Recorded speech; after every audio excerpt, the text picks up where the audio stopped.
Welcome everyone. Today I wanted to continue the miniature game series and this one is episode number 4. And today I wanted to show you to the game which is played between Aron Nimzowitsch versus Gyorgy Fluss. If I'm pronouncing wrong, I'm sorry for that one. Okay, now let's jump into the game, and this game is played between them in the year 1907. So Aron Nimzowitsch was white and he starts with a move pawn to e4, then is pawn to e6, d4, d5. Now we are in the French defense. And knight c3, which is a top recommended move in this question, he played that. Knight to f6, and here he played bishop to g5.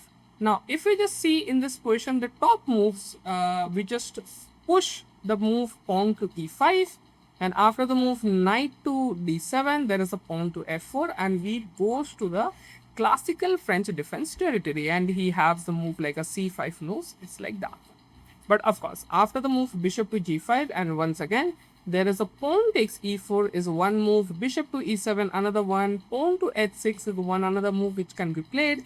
But opponent goes for the bit of an aggressive one and played the move bishop to b4. Now, once again, e5 is the top move because it says that you just advance the pawn and you're just controlling the more important squares, and later on you can go for the move f4, knight to f3, bishop to d3, castle. You have a very good position. But okay, he go for the capture. Now in this position he captured with the move queen takes, while accepting the fact that this knight is pinned, so knight cannot be take the queen because it's a pin, right? But here if I'm in this position, I will just go for the move like a pawn take, so that my bishop, somewhere my bishop is active. Maybe I can play the move bishop to f5, and if we will go with the move knight to f3, then I can go for the move bishop to g4 and pin the knight. But okay, after the capture there is a queen takes, bishop takes f6, because as you can see after the queen takes, the queen is attacking on the bishop, so that's why bishop takes f6, g takes f6, knight to f3 just to develop in, and maybe like a bishop to e2 and just go for the castle. Knight to c6, bishop to e2, bishop to d7, castle. Now you will see that now the knight is free and he is threatening over here. So bishop takes c3 and b takes c3. What is the purpose of it? He just destroyed his pawn structure. And here you will see that where the black can castle. Okay, black can go for the long castle also, which happened in the game. But he can go for the short castle as well and put the king on a h8, and then he just put both of the rooks over there, and the basically what Hikaru Nakamura says, that stack up the rook over there and go for an attack. As well as I think over here he can go for the move knight to a5 also. Knight to a5, the idea over here is just to drop the knight of this square, and maybe after the move like a6 or b5, and then you can drop the knight, so you can neutralize this bishop, and this knight has a very good outpost. Or maybe you can go for first you exchange this bishop and then you will plant your knight on a c4. Now all of these ideas, like it depends on a personal taste and preferences, like which he or she should go for. But the move what he played, this is not good one. He played the move rook to g8. So it's like an interesting move that, okay, something gonna happen over here. Now this bishop and a queen cannot goes away from the knight, because then the queen takes f3 and pawn takes is not possible because it's p. So c4, queen to h5. Queen to h5, I don't think it's a good one. He can go for the move queen to f5. That is fine move to play, because it's a general saying. It says that if the queen f5 comes with the black pieces, of course, and if with the white pieces, if the queen goes to the f4, basically, somehow the queen reaches to the f4 and your king castled on the short side, so which means you have to worry about it. Okay, but after the move pawn to c4, we just go for the move queen to h5, and over here g3 is a good move.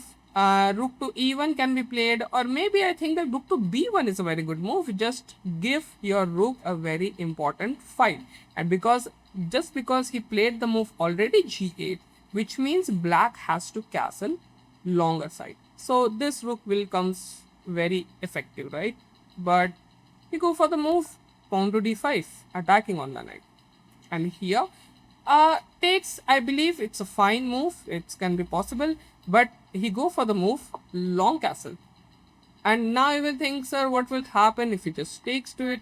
No problem. The simple bishop takes, and now you can see that first of all he is taking the benefit of that pin, and the queen has to move away from the d1 square, so he cannot hold this diagonal for long.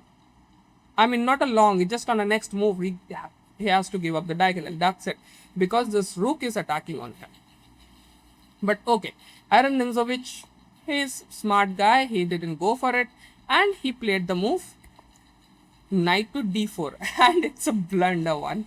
In this position, it looks like that, hey, this bishop is attacking and I'm just raising the issue on the knight, but actually this move is kind of a backfire if black plays in a very wonderful manner. Now you can pause the video and you can find out the best move in this question which black should play over here. And if you want to know the answer, the queen to g5 is the best move in this question. The idea is like now there's a mate over here, and after the move g3, which is a good move, and then you will just capture here. And what about if he captures, then queen takes d5 and you have an extra pawn. That's it, as simple as that one. And if the knight goes back, just attacking on the queen, so now the queen will move to the h5 once again, and over here the queen takes, it can be possible. That's how he has to continue. But of course he go for the move.